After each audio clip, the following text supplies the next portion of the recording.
trads versus mods, or traditionalists versus modernists. This is a lens I've been using recently to think about the cultural dynamics, almost the forces, the poles, the sides that are at play beneath the surface of contemporary culture and politics. And I think thinking this way provides a way to get outside of the left right framing that we've inherited really from the 19th and 20th century, which is still there and it's still active, which sometimes carries some weight, but things are moving so much that sometimes it gets fuzzy and confusing and useless. I think the trad versus mod lens opens at least a new window onto this that I hope is going to help you, like it's helping me, think about culture and politics at the moment. Some of my inspiration for thinking this way actually came from the youth cultures of the 20th century, looking particularly at this clash between mods and rockers, which was very much a feature of, I think it was 50s and 60s here in Britain, two rival expressions of post-war youth, you could say, with a bit of money in their pocket, new music that they're listening to, trying to find expressions for identity, but also to tap into the zeitgeist in some way. And we've got a nice Instagram account called SoulCalPiston, who I have no idea who they are, but I was doing a bit of digging. They've got some quite nice summaries of them. So just reading. The mod subculture, mod by the way was short for modernist. The mod subculture was centered on fashion and music. Many mods rode scooters. Mods wore suits and other clean-cut outfits and listened to music genres such as modern jazz, soul, Motown, ska, and British blues-rooted bands like the Yardbirds, the Small Faces, and The Who. The Who wrote a portrait of the cultures, that's both these cultures, with their 1973 album Quadrophenia. So the mods, the modernists, they are into black music, black culture. There's an urban novelty. If you look at the outfits and the hair, both men and women, there's sharp edges, clear cut, very much inspired by the earlier modernist movements that were, I suppose, big in the sort of 1920s. This is more popular modernism, something that Mark Fisher talks about, more accessible to everybody rather than a small cultural elite. But it still does remain urban, middle class, people with a relative amount of disposable income, people who are interested in being cool and tapping into these new trends coming out of, say, black culture, as well as there's a progressivism to it. There's an interest in that way of being and thinking in the world. We could look at the description of the rocker subculture, by contrast. The rocker subculture was centered on motorcycling. Rockers generally wore protective clothing such as black leather jackets and motorcycle boots, or brothel creeper. Don't know what that is. The style was influenced by Marlon Brando in the 1953 film The Wild One. The common rocker hairstyle was pompadour, while their music of choice was 1950s rock and roll and R&B, played by artists including Eddie Cochran, Gene Vincent, Bo Diddley, as well as British rock and roll musicians such as Billy Fury and Johnny Kidd. What you see if you look at the images of the rockers on the right here, it's a bit tougher, it's a bit harder, it's leather and denim. It's a bit more of a working class or a blue collar aesthetic. It's they're riding on machines. Marlon Brando is a bit of an icon of he plays sometimes these impressive but demonic characters who have a certain darkness to them. I sometimes think of the rockers. Well, again, their hair is longer. There is a bit more of a neo-primitivist in them, and I think that does develop as the 20th century goes all along. Well, the mods, for example, become more influential in punk and certainly post-punk and indie culture, of urban and self-conscious and often left wing, whereas the rocker the rocker ethos, to be honest, which I think goes into things like heavy metal, actually tends to be less political on the surface. But it's more, there's more of a sort of a rejection, a turning away from modernity and its suits and its clean edges and its sharp ways of being, towards something, as I said, a bit more primitivist. People sometimes satirize rockers or heavy metalers or whatever as cavemen. There's an archaic, a traditionalism to it, and so, well, that gives a clue as to where we're going with this. I think although this divide, I emphasize, from really the 1950s and 60s, it's evolved, but I think it's still with us in some sense today. And I think, as I said, it gives an interesting lens on what's going on beneath the depths where we're at.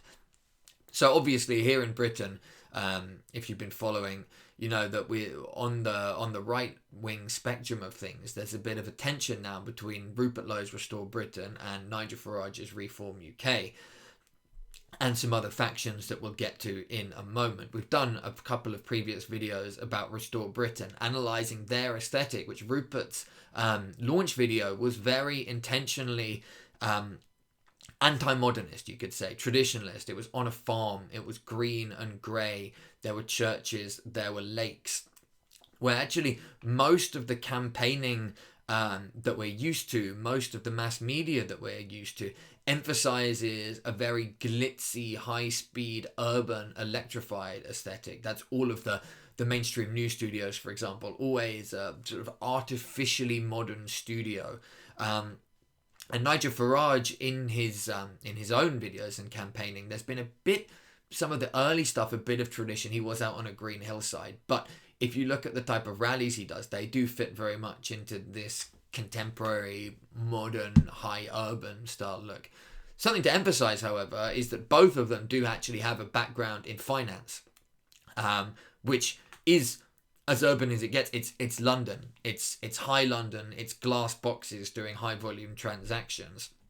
Although Rupert Lowe then went over into football, which does, football is a very primitive thing, and the fans of football, especially of a team like Southampton FC, who he was the chairman of, they're not your glitzy Arsenal or Manchester United fans who paid £5,000 for a fucking ticket.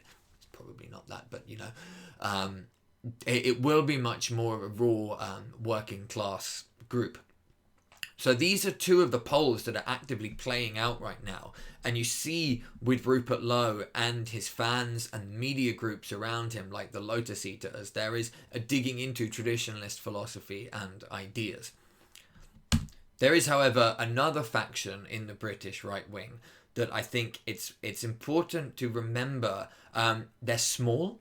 They don't necessarily represent a large block of highly visible people, but they are, in some sense, intellectual elitists. So you've got the Looking for Growth here, which is sometimes associated with Dominic Cummings, who himself he's very interested in Silicon Valley. He writes a blog. Here he is wearing an OpenAI t-shirt. You've got J'accuse, another Substack, and Pimlico Journal, another Substack.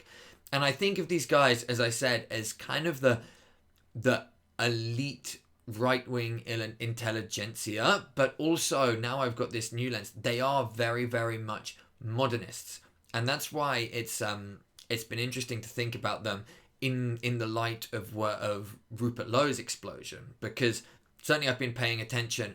As far as I've seen, Dominic Cummings has not commented on Lowe at all, not aligned himself with Lowe at all. Pimlico Journal and J'accuse have both been explicitly critical of Rupert Lowe and softly align themselves with a Reform UK, although with a vision of an elitist, technocratic Reform UK. And that's precisely the point, I think, that these guys, they are technocrats. They are based out of the big city, London, most of them. Most of them tend to work in elite jobs and consulting, in finance, in technology, in startups. We'll look a bit more into that in a second. They do hold a huge amount of, you could say, intellectual and financial power. the writings, certainly in Pimlico Journal, Jacques and Dominic Cummings, they're very, very in-depth. They're very, very technical. They think very deeply about policy and how to operate power, where, for example, the media group around the conversation around Rupert Lowe tends to be more philosophical, more cultural, and I mean philosophical in a sort of a perennial sense, interested in 19th century thing, natural law, what is the correct relationship of the people of the land to the land, as opposed to what lever pulls this, how do you win power, what do you do when you win power. And then Reform and Farage, to be honest, the way they're portrayed, and I think it's somewhat fair, that there isn't much of an intellectual wing to it at all. Reform and Farage kind of coast on what is trending, but I think they're starting to be exposed now as not really believing much other than the mainstream conservatism, New Labour tied with a bit of low tax economics. That's basically what they are. They don't really have a perspective on anything. Of course, we haven't mentioned the Conservative Party. Who are they? What are they all about? They're a faction in this too, of course, but they are so irrelevant now and so, in a sense, just impotent that it's not even really worth mentioning them. I think perhaps just in terms of this, though, this group in the middle, the elite right-wing modernists I'm thinking about, until recently they probably would have been somewhat at home in the Conservative Party as the place to realise their interests in technology and finance and London. However, with the collapse of the Conservative Party, they are somewhat homeless. Dominic Cummings, of course, has worked closely with Boris Johnson in office, and it ended very, very badly. And now he slags him off constantly in his papers. I think of these guys almost as reluctantly not conservative anymore, although that would be their natural home. And so you see, as I mentioned, the Pimlico Journal, the J'accuses, was trying to think of what if Reform could be an elitist technocratic party as opposed to a bingo hall old boomers who are tied with immigration party.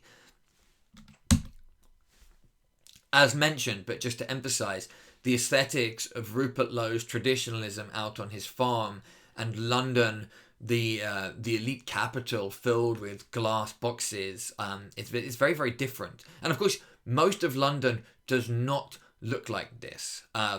There's various parts of London, obviously, if you've ever been there.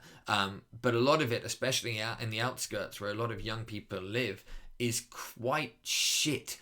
Unless you happen to be earning, say, the big salaries, the 70, 80, 90, 100k salaries that the people who work in startups, in consulting, in finance tend to do.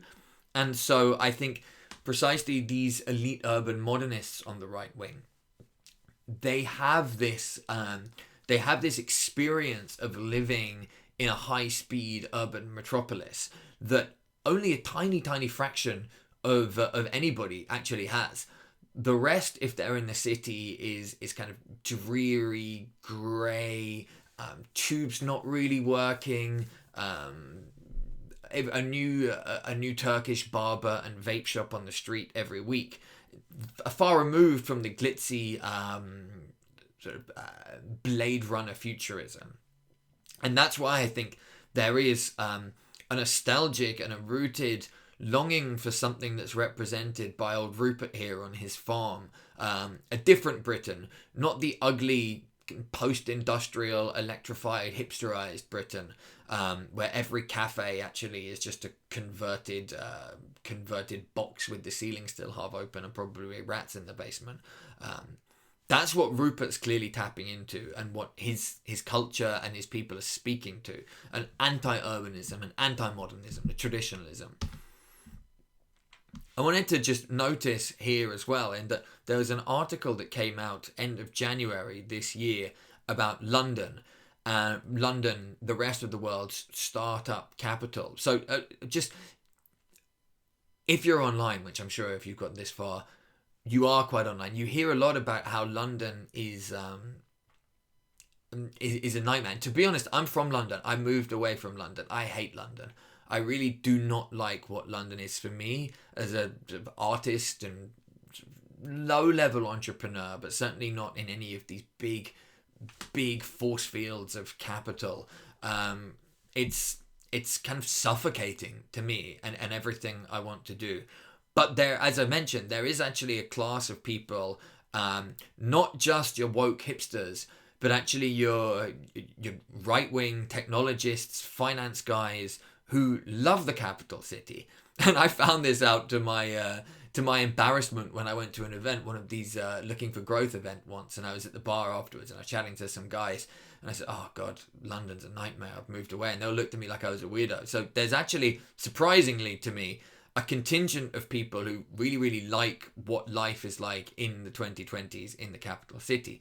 And I think this Economist article sheds a bit of light on it, while also pointing again to some of the differences between, I'm thinking of the modernist and the traditionalist worldview, which exists integrally to the new right. So, a couple of things drawn from the article. It's talking about 3 things that makes London stand out. The most important, talent. London hoovers up bright minds from Britain and beyond. Centres of innovation, blah, blah, blah, blah, blah, blah, blah. So, what does this stand out? It's multicultural. It's bringing in people, elite thinkers, elite engineers, rich people, interested people from all over the world. Feeds into a second advantage. Culture. London's the world's most diverse startup hub. Well, there you go. Same point again, right? Diversity, people being brought in. They're mentioning the Chinese 996 work ethic. So again, there's this hybrid cosmopolitanism in London. Finally, capital, the third ingredient. London struggles to fund companies at later stages, but it excels at nourishing them early on and is bringing in specialist investors for that stage. So, together, what we see here, there's this explosive boom of people from all over the world, the West and beyond, coming together to work in technology with access to huge amounts of capital, very, very smart people. God knows what they're up to behind closed doors. I don't think it's the same crowd as the Epstein crowd, but they'll be throwing their own crazy parties for sure. It's an elite world. It's obviously very, very removed from what most people are living in. And of course, especially this thing about the cosmopolitanism and the immigration aspect stands out because almost everybody on the right is frustrated with immigration, including the right-wing modernist elitists that I've mentioned before. However, it's with a particular type of immigration, particularly low status, low intelligence, mainly third world immigrations from places like sub-Saharan Africa, Pakistan, Afghanistan, Turkey. That's where the major friction is. But there is a cultural openness to that Russian guy who started that fintech platform, or God knows, right? That random Indian entrepreneur who's built a new thing. And that, again, creates this cultural friction between them and the traditionalists, who many of them, as I mentioned, like myself, if they were in London, are trying to get out of London, or are just not in London and stay away from it like it's the plague. Another perspective on London, this is a fantastic film, by the way, by a guy called Patrick Kylo. He's a filmmaker and an architect. So this film is from the mid-90s. So again, paints a very, very different picture to the glitzy tech London of the 2020s. But it is London that's post-Thatcher, finance boom. I think he does a great job just because the films, the cameras are a bit grainy. It feels a bit dreary, but one of the things that stood out to me when he was talking about it, one of the lines in this movie, he says, London is a thoroughly modern city in one way only, in that it has already ceased to exist. This is a city of people who have overcome the need to know one another. And then he goes on, I can't remember all of it, But essentially the point, and it's completely true, having lived there, having been there, it's overcome the need for any kind of community fabric. People are transactional, relationships are transactional, friendships are transactional. Almost everything feels like a business arrangement. It's difficult to maintain social connections because everybody lives an hour away from another. Most of these social relationships are lubricated by alcohol and cocaine. Dating is very swipe oriented, and to be honest, a lot of the people I know in London are actually just perpetually single now because they're not meeting people who are attractive enough to give up their single isolated life. Now I think probably again in these elite modernist circles it may be a bit different because elites are always have more there's just more compression on the social network. You could say you are meeting interesting, attractive people and being thrown into complex situations that combine work and play all the time. Whereas if you're at the lower rungs of the social ladder, you're kind of just clocking in out in a 9 to 5 somewhere in middle management or in a company you don't really care about. It's a lot harder to form those roots. And of course, that is what is driving some people away from modernism. This pervasive isolation and you could say spiritual void at the heart of modern capital cities and how they cast that web outwards. And just bring us back to this slide again, just reminding ourselves of these different aesthetics. Rupert Lowe's traditional countryside aesthetic that's proving very popular now versus the high-speed modern sort of vision of the finance and the tech world. I thought you can almost draw the types of men that exist within them or attracted to them as well by putting alongside, for example, on the left-hand side, you've got here Carl Benjamin and his Lotus Eaters, and then a bunch of guys who look like they could work in EY or McKinsey or Deloitte or a bank or whatever. So both groups in suits, male, Apollonian, probably interested in some kind of right-wing culture and politics, but of course, the Lotus Eater size, they're wearing more expressive suits with a bit more of a vintage feel, more of a luxury feel, interesting ties, waistcoats, and so on. Whereas, again, on the right, you've got much more of a chic, modernist jacket, tie, a few colours, but the cuts are almost all the same. It's the business look, right? Very much the business look. It's not the country gentleman look. It's not the old English walking look. It's very much it's professional. And in some of those Substacks I mentioned earlier, Jacques Pimlico Journal, one of the insults or the slanders that's often thrown at the Lotus Eaters crowd, they call them the Top Man Brigade. Now, Top Man is a retailer of men's clothes, high street men's clothes, relatively affordable. So, of course, what they're saying is, look at these guys who basically are dressing smart but don't really have that much money. They're not like us. They're not elite corporate guys. They're kind of average Joes, but look at them trying to dress up smart. Isn't that cute? What's the word? It's not paternal. Patronizing. That's the word. It's patronizing. It looks down on the trad aesthetic. And another Pimlico Journal critique was saying that the Lotus Eaters aesthetic, which emphasizes a lot of classical art and sigils and symbolism, thinks of itself as being sophisticated, but actually it's a pretty lowbrow, sort of basic bitch. No different to Nigel Farage going around to old ladies' bingo homes. Of course, the Lotus Eaters crowd would probably say in retaliation, you guys have no soul. You are just cogs in the wheels of international finance. You don't really belong anywhere, and you're completely disposable. And nobody would really miss you if you were gone. Whereas actually we are trying to represent something and be embedded in our local communities.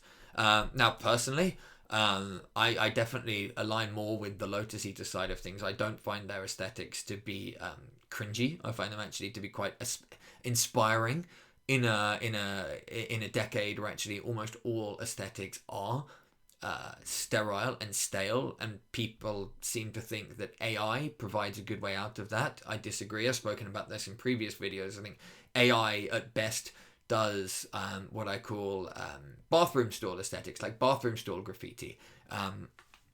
But it's not capable of anything particularly visionary or inspiring. I really like what the Lotus Eaters guys are cultivating, both on their podcast and their magazine. I think it beats much more sort of McKinsey, Ernst & Young, flat graphic design style stuff.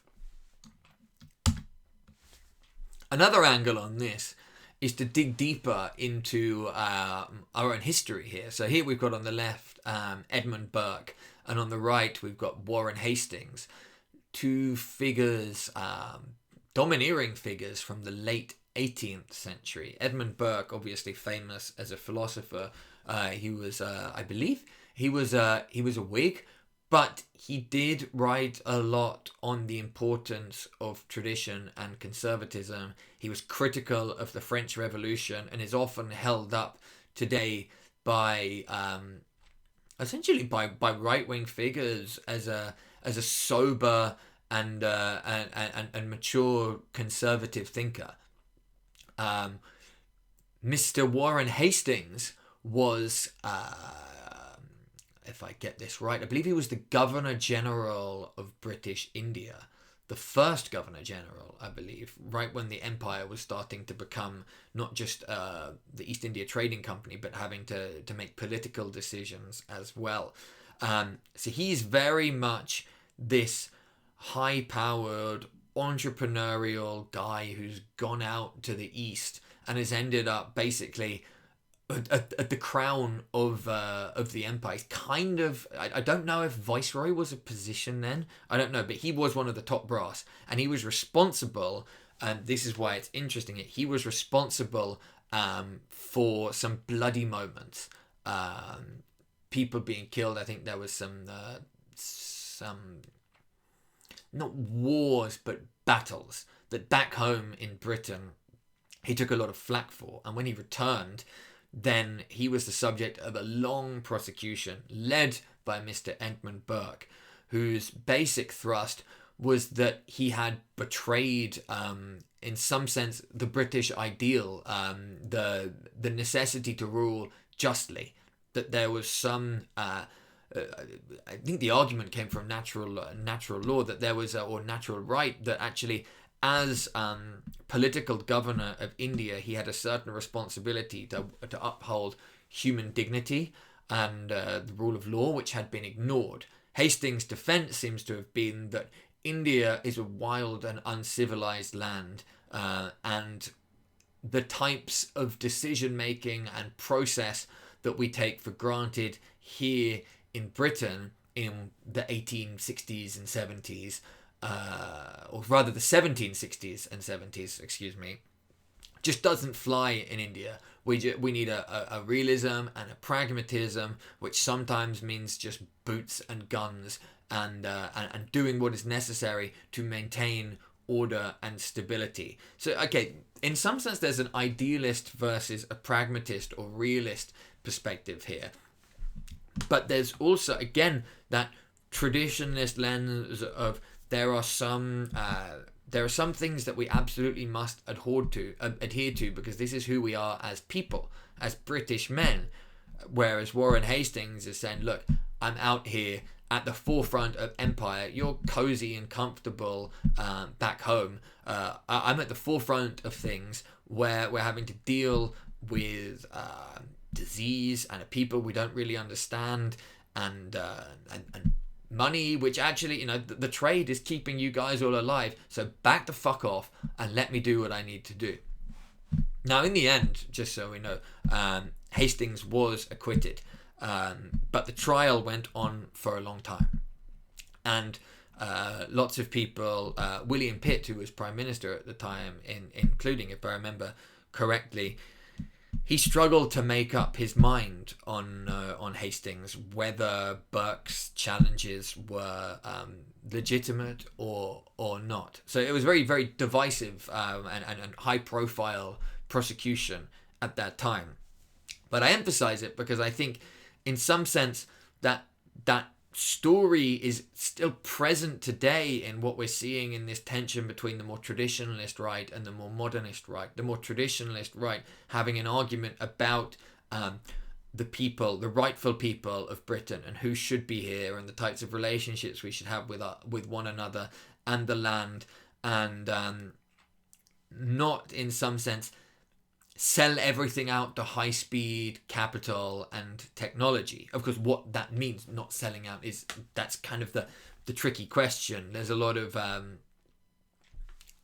poetic language, whereas the modernists, I think, of being much more like the Warren Hastings of the world, based in, not in India, but in London, which has become this high-speed capital city-state, very, very divorced from the rest of the country. If you remember, London voted to remain in the EU while the rest of the country wanted to leave. There's a strong economic argument that was popular in business for why it should remain, as well as the cultural argument about the law. In some sense, I used to work for a guy who was a high-powered businessman of exactly this type, and he could not understand the Brexit vote purely on economic lines.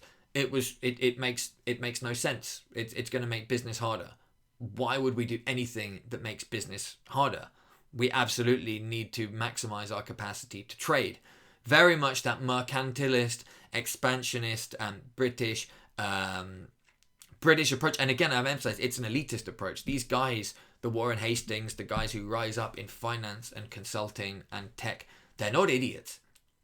They're very, very far from being idiots. In some sense, along some, what would you say, some field of the spectrum, they're probably some of the most talented, hardworking, and, let's be honest, ruthless and dangerous men that we have.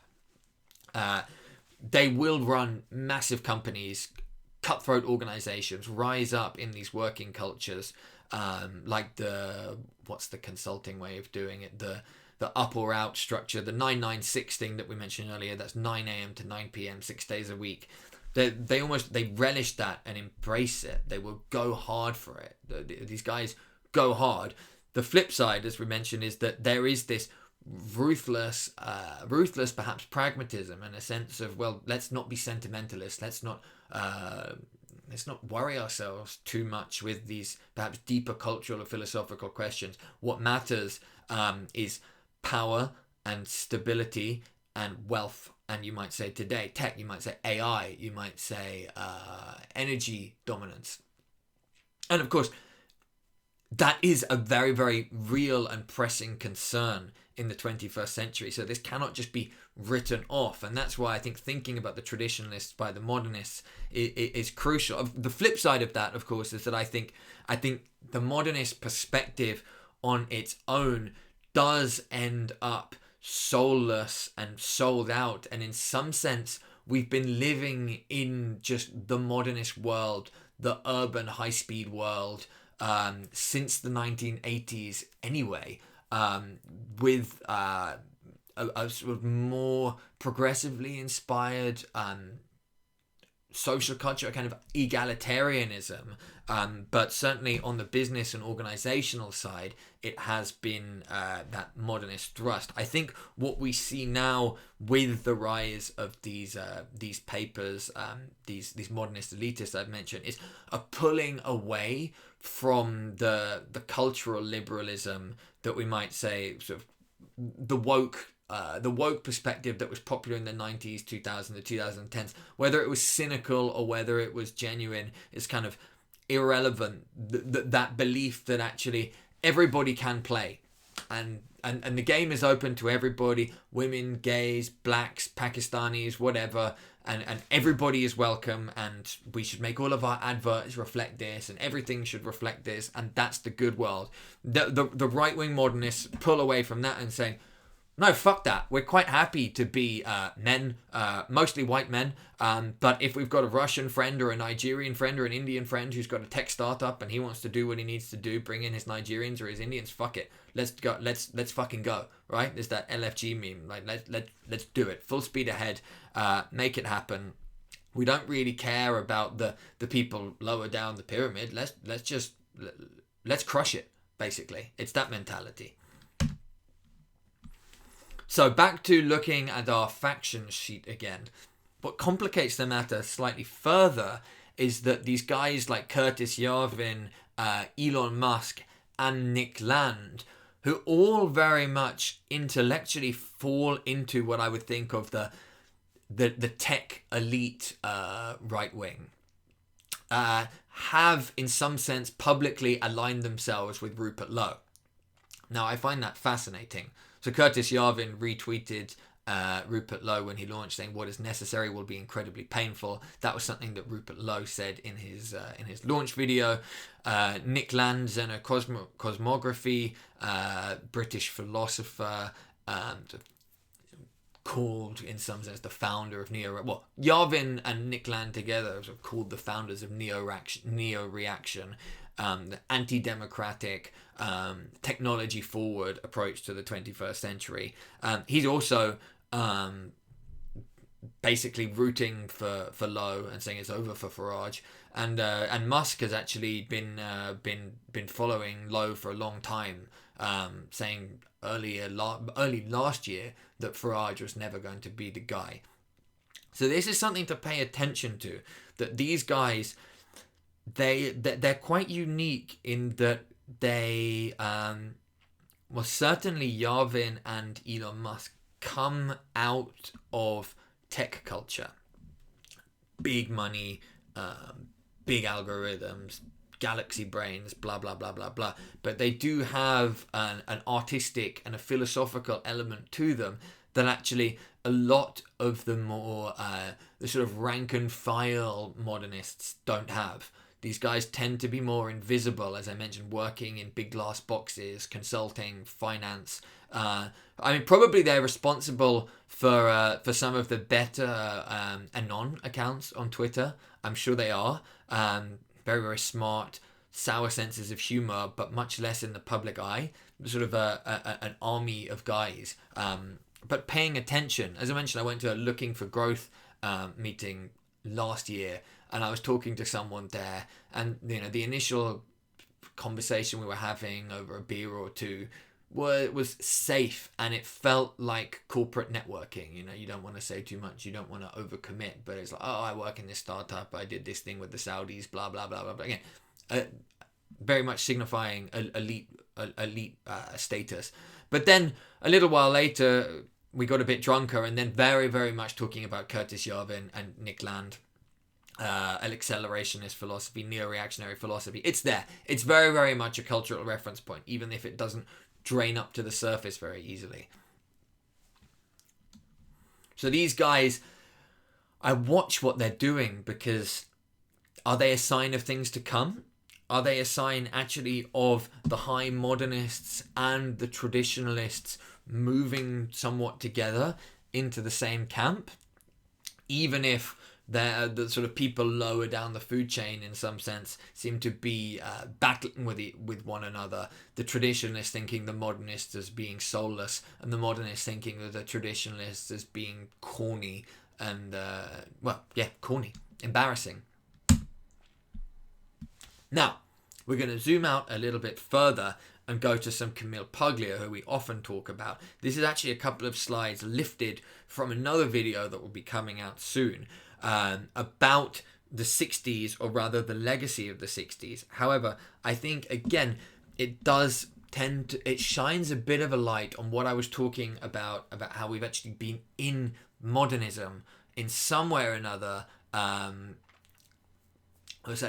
form of modernism since the 70s and the new financial boom.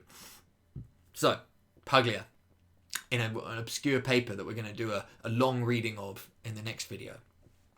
The 60s were the breeding ground for the depressingly formulaic political and cultural pattern of the last 35 years. A rigid polarization of liberals and conservatives, with each group striking predictable postures and mouthing sanctimonious platitudes. Gradations of political thought have been lost.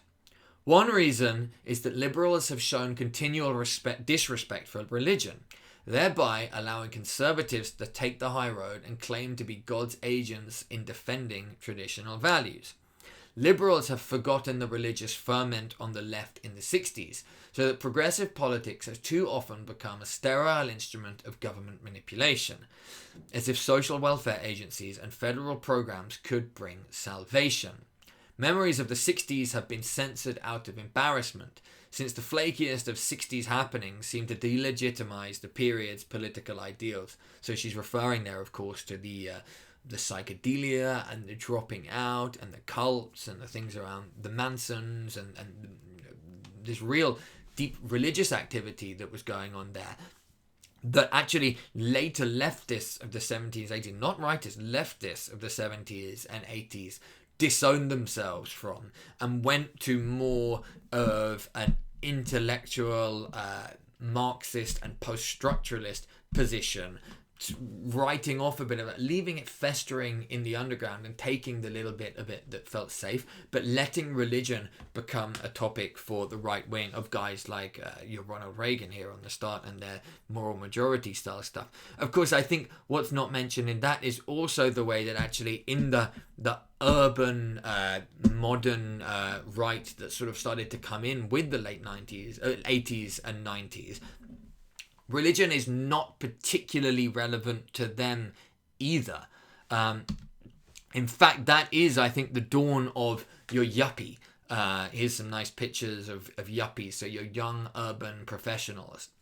These people who live highly transactional, fluid lives in cities. There's a line somewhere in a newspaper about the yuppies that they trade their political parties and allegiances like their shoes. That there's a revolving door of the yuppie culture. And what I think is that the hipster, which obviously became very much a sort of archetype in the late 2000s and 2010s, the hipster is an evolution of the yuppie. The hipster's kind of the more left-leaning into techno and espressos style of the yuppie, whereas the yuppie is more work in finance and send my kids to private school and blah blah blah blah blah. But actually, think of them as two arcs of the same movement. And today you still have the yuppies. Our picture of the McKinsey consultants earlier, you could say, for example, still very very much yuppies, and their counterparts are the hipsters who run the vinyl record shops and also live in London or New York or Berlin, wherever it is, and they form a cultural block together. Some people will say that this is sort of the neoliberal subject in some sense, plugged into capital. Not really the anywheres of the world. They're at home in capital cities anywhere, moving around, quite happy. To be honest, they might not spend that much time in the backwaters of their own cultures or countries at all. It's much more exciting to go traveling somewhere. So I just brought that in because I think, again, it's an interesting perspective that Paglia is emphasizing, that there was a religious a novel religious boom in the 1960s. The left abandoned it. It went somewhat over to the right in their, she's in America, of course, with their Christian revival, the evangelical revival. But even that, there's something kind of, there's something a bit stiff about it. I always find it's not psychedelia or deep ritual. It's J.D. Vance standing up for the National Catholic Breakfast, which is nothing like the incense and ritual and chanting of an actual Catholic service somewhere in the south of Spain or Italy, for example. But I think clearly what's happening with the boom of the traditionalists in the 2020s is a return to the same sort of religious experimentation and visions and culture and interest that was there in the 1960s. That's why people are referring to this as a new counterculture or a right-wing counterculture. We've done a couple of videos on that most recently, so check them out in the playlist. This is what's bubbling under the surface now. I think a longing for a more spiritual way of being, not just more modernism. And again, that's where some of these tensions, even integral to the right, between the elite urban modernists and the traditionalists come up. Now, of course, there is a segment of the elite urban modernists, particularly in the tech world, who do have their psychedelic and spiritual practice around things like Burning Man and the Tantra scene.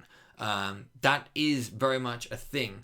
But again, to be honest, a lot of that stuff is just yoga with beautiful people. It's, okay, that's maybe an unfair way to say it. Yoga can be great. I've got a lot of love for yoga, but it can there's a superficialness to it as well. There's a new age superficialness to it as well, or just partying and hedonism out in the desert. And sure, you can have deep mystical experiences. You can create mystical experiences by taking acid or ketamine or whatever. It's actually quite trivial to do. You can meet God, so to speak, that way relatively easily. The challenge is that, does it actually produce any transformation in the person's life? Does it produce any transformation in the world? Does it suture or heal any of the wounds of the culture? Does it tie people more together with their own brothers and sisters and in the streets? Arguably not. So we have to beware in some sense of the pseudo spiritualities that do pop up around high modernism. That's not to write it all off, of course. There is and are interesting people doing interesting, meaningful work, but it's actually part of the legacy of what we're dealing with from the 1960s, and it was there as well, that religion or spirituality and hedonism got tied in together. The problem is, of course, that hedonism ultimately ends in nihilism, and so you end up with acid casualties and drug addictions and just jealousy in undefined sexual relationships. And funnily enough, it reminds me, there was that story of the kids who had I think it was a crypto exchange, and they were living in a massive hotel somewhere, and they were doing shit tons of drugs and having all sorts of crazy sex, and then it came out that all the companies were totally fraudulent or in debt or something, and now the main guy behind it was a guy in his 20s who's in jail for a long time. So it kind of points to that there is that going on, just unleashing. I think maybe that's the best way to say it. There's an unleashing of energy, but without a containment of it. Something that one of my friends and teachers has always emphasized. He talks about in Indian language of sutra and tantra. You need to do sutra with your tantra. What does that mean? It means that if you're doing these crazy ecstatic practices of wild sex or wild drugs, it also needs the simple disciplines and the renunciations of prayer, meditation, fasting, reading scripture, ethical works. In some sense, that stuff is more important, and a foundation in that is absolutely essential for if someone wants to go and experiment more with the tantric, or you could say the left-handed stuff. What has, of course, been neglected, I think, in our modernist way of being is that sutra. And maybe that is what the traditionalist perspective is trying to bring. It's trying to bring in the new traditionalist perspective, trying to bring in both a religiosity but also a simplicity and a sutra and a renunciation. That's why the Lotus Eaters guys are wearing suits and talking about getting married and having families, and sure, adorning themselves in interesting sigils and artwork, but not in this free love experimentalist kind of way. Okay, so having said all that, final slide here, because this is a bit of a curveball, but it's something I've been thinking about recently. So we've been talking about the elite modernists and the traditionalists, particularly how they're showing up on the right and the tension between them. And I wonder, what might some kind of meeting of them look like? And just one of the it's a lineage that I point to because I'm aware of it existing. It's obviously not advertised. It's not on the surface, as we'll see, and you'll understand why. But it's there, and I wonder if we will see more of this type of stuff, or rather, this is going on. So, On the left, we've got Mr. Oswald Mosley, who was the leader of the British Union of Fascists in the 1930s until they were illegally or disbanded as illegal in the 1940s. And he died in 1980, I think, but he continued to be this firebrand right-wing politician, probably trying to practice his fascist ideals, although actually fascism itself was banned. An aristocrat too, and that's important. So not a new man by any means, not a man from money or finance, I don't think, but actually he was a baronet, so part of one of these old families, the Mosley family. Now, why do I mention it? Because his son, the guy in the middle, whose first name, unfortunately, I've forgotten, but Mr. Mosley Jr., was an F1 boss, possibly the boss of F1, Formula One, certainly I think in Britain. So what's this? This is an aristocratic family associated with the right wing, and not the kind of like the safe liberal right wing, but the far right wing of politics. One generation attempting a political career that didn't really go anywhere. Next, Formula One. Now, what is Formula One? Formula One, in some sense, it's really fascinating to think about Formula One. I don't think philosophers have really written about Formula One or thought about Formula One to the depth that perhaps they should have. Why do I say this? Because Formula One is, in some sense, the most extremely capitalist thing that exists, while also being, you could say, a substitute for warfare. It's sport, and it's like war and capitalism at the same time. Obviously, it's not people killing each other, but the amount of damage and destruction that happens when these cars crash. Like every time a car crashes, it's several hundreds of thousands of pounds, if not millions of pounds of damage. The budgets of these top teams are insane. They are sponsored by every single big company in the world. If you just watch, I mean, go on Netflix, to be honest, because Formula One has boomed recently because of the Netflix documentary. And you just see that they are covered head to toe in tech companies, in luxury brands. It's some of the most prime real estate, it seems to be, is having your brand on the lapel of a Max Verstappen or an Oscar Piastri or whatever it is. And of course, interestingly, well, there's this old family, the Mosleys, tied in with it at the top level, and they won't be the only ones. There's definitely Formula One in Britain is this kind of old institute. Well, it's not old. It's been going since the early 20th century, but elites and aristocrats have been entwined with it and putting their money into it. And of course, what are aristocrats? In some sense, hunting and warfare was their pastime. And so of course it makes sense that they're interested in Formula One, which is about direct competition, not the sort of shady competition of business where you're trying to outdo your competitors with this or that deal or market move or sale. Yes, they're doing that as well, but they're also putting the pedal to the metal every other Sunday, or rather every other weekend, all around the world, with everyone watching. It's really fascinating to think, as I said, of this compilation of marketing, big budget capital. I didn't mention also the engineering, because of course some of these cars are some of the most complex and technically engineered things on the planet. Sensors everywhere, everything modeled 1,000 times over, right? It's super high tech, but also this aristocratic competitive edge to it. Now, on the far right, Mr. Mosley's grandson, not by Mr. Middle Mosley, so grandson by another son, is, what's this guy's name? Is it Lewis Mosley? I can't remember, actually.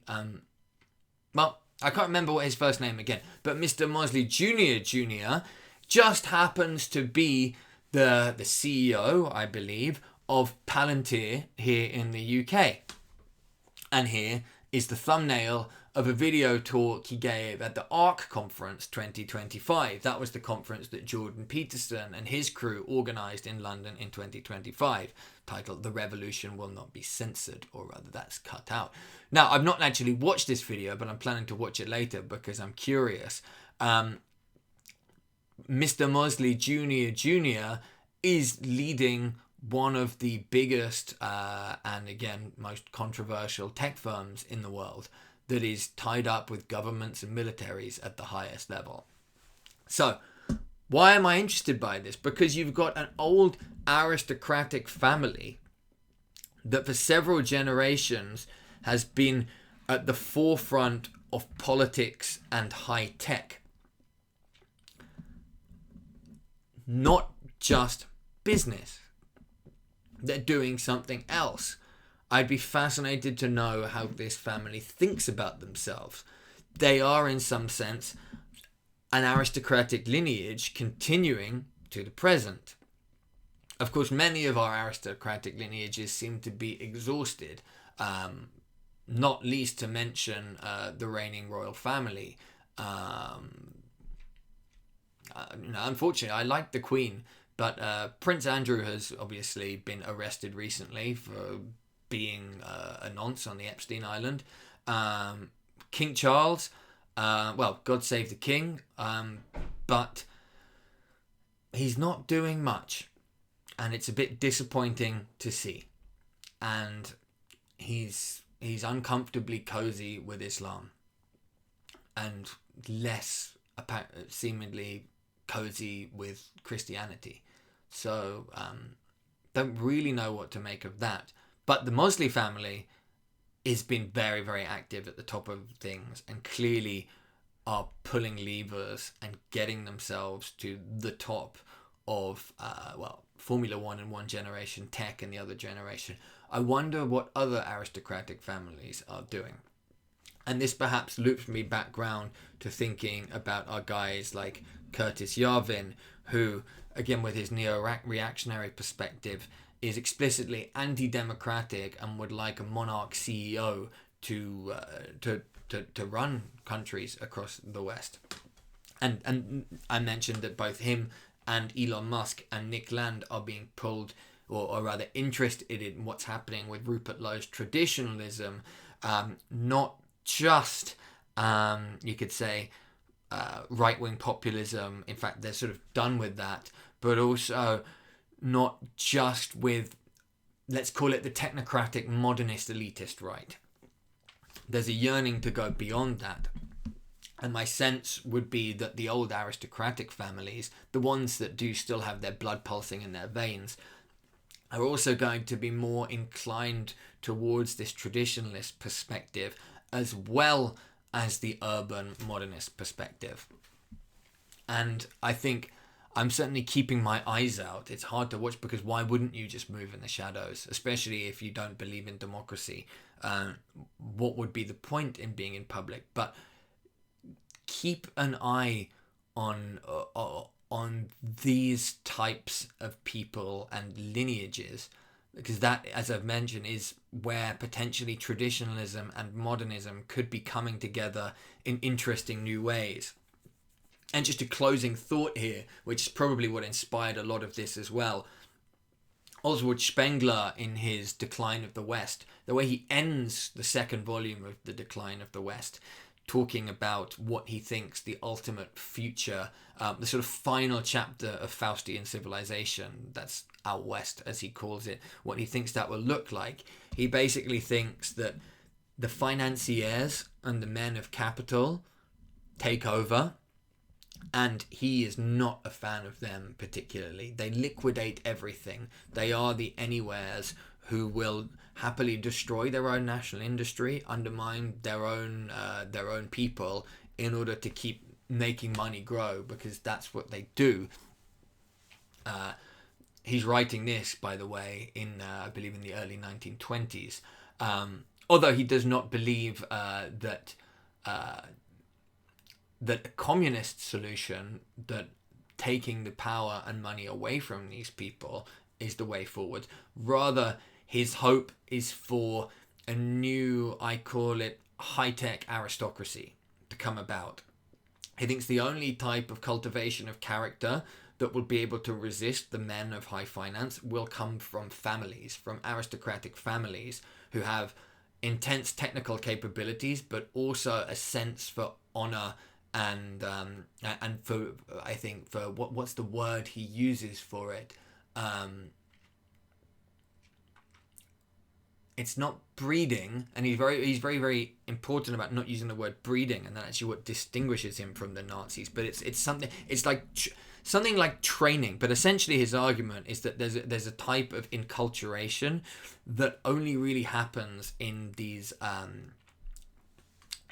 environments where you're surrounded by beautiful architecture and fantastic literature and music and just of the highest level of things from a very very very young age. And of course he thinks that's what modernism has totally destroyed with its attempt to create egalitarianism and open all doors to everybody. And even he's even disdainful of the way that the bourgeois, the new money men, think that they can just claim that. It's something that comes from the passing down of property and lineage, and the idea that one actually has a name, a long and old name to preserve, and an image, a persona, not just of oneself but of those who've come before, to uphold. So he thinks, or thought rather, that this would be what would ultimately be the final showdown of Faustian civilization: the men of finance versus the technical aristocracy, you could say. And here he also distinguished himself from just the typical reactionaries of his day. He didn't think that the old princes, just by virtue of the sentiment of being the people who were born into the nobility, that wouldn't do it either, because they're up against the Bolsheviks and the financiers who actually understand how the machinery of modernity works and are absolutely ruthless and have no qualms about using it. What would therefore be needed is a type of man, or rather a leadership class, who are equally capable of navigating the machines of modernity, the finance, the technologies we might add today, the marketing, the media, the image cultivation, while also having a rootedness that goes beyond, a rootedness that is deeper than the satisfactions and the distractions of modernity.